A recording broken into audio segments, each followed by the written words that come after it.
As many of you will know, the government, through the police, have been trying to disarm the white minority in South Africa for a long time now. They have done things like illegally sabotaging their own firearm registry software system so as not to allow anyone with an expired license to renew it, despite a court order to rectify the system. There is also the proposed legislation that they want to remove self-protection as a valid reason to own a firearm. This has to be the most ridiculous proposal ever. Self-protection should be the first and most important reason to own a firearm in this country. GOSA, as well as other pro-gun organizations, have had the police in court over these issues for a while now already. Last week, I was quite pleasantly surprised by a video released by the Suidlanders of all organizations. Despite the fact that Gustaf Muller, who is their leader, almost never appears in any of their videos, he not only appeared in a public video, he also openly stated that the Suidlanders would under no circumstances hand in their weapons ever. Now, it doesn't matter what you might think of the Suidlanders. This one statement by their leader has set them apart from the rest, up until now anyway. To me, this statement is massive, it's huge. This is the boldest thing I have heard from any right-wing civil defense group in a long time. It has been a long time coming in my opinion. I would like to talk about the significance of this statement briefly. Firstly, let me state for the record that I am not a member of the Suidlanders, but at the same time, I have nothing against them. The Suidlanders are the first, and I certainly hope not the last, of the so-called right-wing civil defense groups who have had the guts to publicly take a stance and declare that they will not be handing their guns under any circumstances. Finally, there is someone who is willing to publicly stand up to the government and say no. This one statement has given me a new respect for Gustaf Muller and the Suidlanders. Will he stick to this decision should legislation be passed requiring legal gun owners to hand in their weapons? Only time will tell, but I am sure that he will. What we now need to see is a united front by all other right-wing groups in this regard.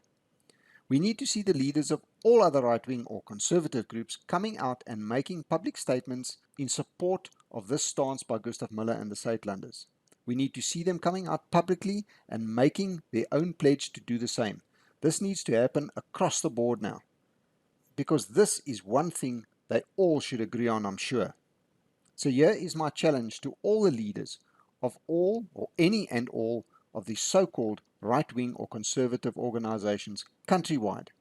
These are the Boerelegioen, the VVS, the AWB, all of them. Every single one of them, big and small. There are many. Make a public statement in solidarity with the statement made by Gustaf Muller. If you do not have a platform to do it, I will gladly provide it. I can be contacted at the email address supplied in the description field of this video. Let's see if we can create one united front, even if it is only this one issue, which I am sure everyone would agree is one of the most important issues facing us today. I'm going to include the video in which Gustaf Muller makes this statement at the end of this commentary. Please remember to like and share this video on as many other social media platforms as possible. It is literally the only way my message gets out there. If you have not subscribed to my channel yet, you can do so right now by clicking on the big red subscribe button below and to the right of this video. While you are there, click on the bell icon to receive notifications every time I upload new content. If you think that my channel provided some value and would like to contribute to it, in the description field I have provided ways in which both local as well as international viewers can make a contribution. If you would like to make a crypto contribution, I have also provided a Bitcoin as well as a Litecoin wallet address. If you would like to contribute any other cryptocurrencies, contact me at the email address provided and I will supply you with the relevant wallet addresses. To all those amazing people out there who do contribute to my channel, I have no words to explain the gratitude I have. Thank you. I will end this off now with the clip of Gustaf Muller making the brave public announcement. Enjoy. Ja, jou vraag aan my of is dit raadsaam om saam met wetties op te tree wanneer hulle sou besluit om die 'n wapenonteieningswet te implementeer, is eintlik 'n baie eenvoudige antwoord om te gee. En dit is dat in 'n land soos hierdie waar ons met bykans 20,000 moorde sit per jaar, ons moet etlike duisende plaasmoorde, die wreedste denkbare plaasmoorde sit, al vanaf 1994. Verder sit ons met hierdie uiterste polariserende situasie waar ons as kolonialiste beskryf word, as ekskuus tog, as kolonialiste beskryf word as immigrante, as settlers, deur senior politici.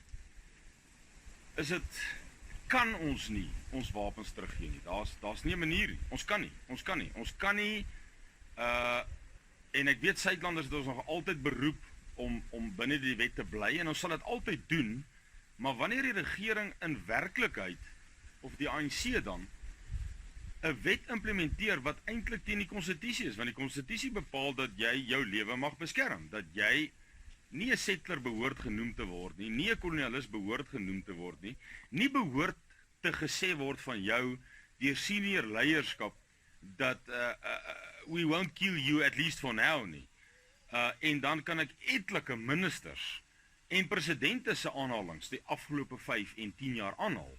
So, dis doodeenvoudig sal dit dwaasheid wees om jou wapen terug te gee.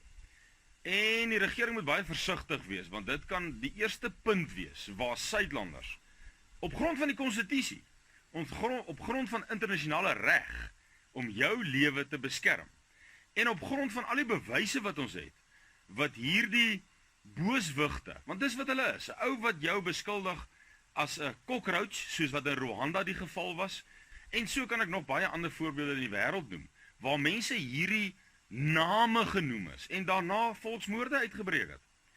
En dit is wat in hierdie land gebeur, misdaad, semi-volksmoord, en dan dit alles gesê, is daar geen manier dat ons 'n wapen kan teruggee nie. Daar's nie 'n manier nie.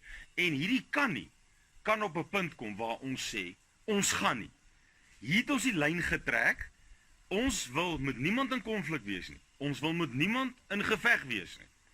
Ons wil onsself beskerm. En as daai reg van ons weggeneem wil word of gaan word in die toekoms, dan kan Suidlanders vir die eerste keer sê, ons sal nie. Ons sal nie. En al staan ek alleen, en al word ek alleen in die gevangenis gewerp, ek was al daar. Ek sal weer gaan. Want ons moet in die bres tree vir 'n nageslag, of daar is nie een nie. En die hele Suidlander noodplan is gerig op internasionale wet, internasionale reg om jouself te beskerm tydens geweld, tydens 'n volksmoord. En ons plaas onsself op die kantlyn uit hierdie situasie uit. Ons is nie 'n party tot die konflik nie, maar ons wil onsself daar kan verdedig. En daarvoor het ons wettige, gelisensieerde wapens nodig om dit te kan doen. Nommer 1. Nommer 2. Waar het 'n Suidlander ooit 'n moord in hierdie land in die afgelope 20 jaar gepleeg? Waar het 'n Suidlander aanranding gepleeg in die afgelope 20 jaar? En in hierdie 20 jaar, met so 'n rekord, wil jy van so 'n groep sy enigste medium om sy beskerming toe te pas, wil jy nou kom wegneem? Onkonstitusioneel, oninternasionaal wettig, daar is nie 'n manier nie. Einde van die storie. Die lyn is getrek.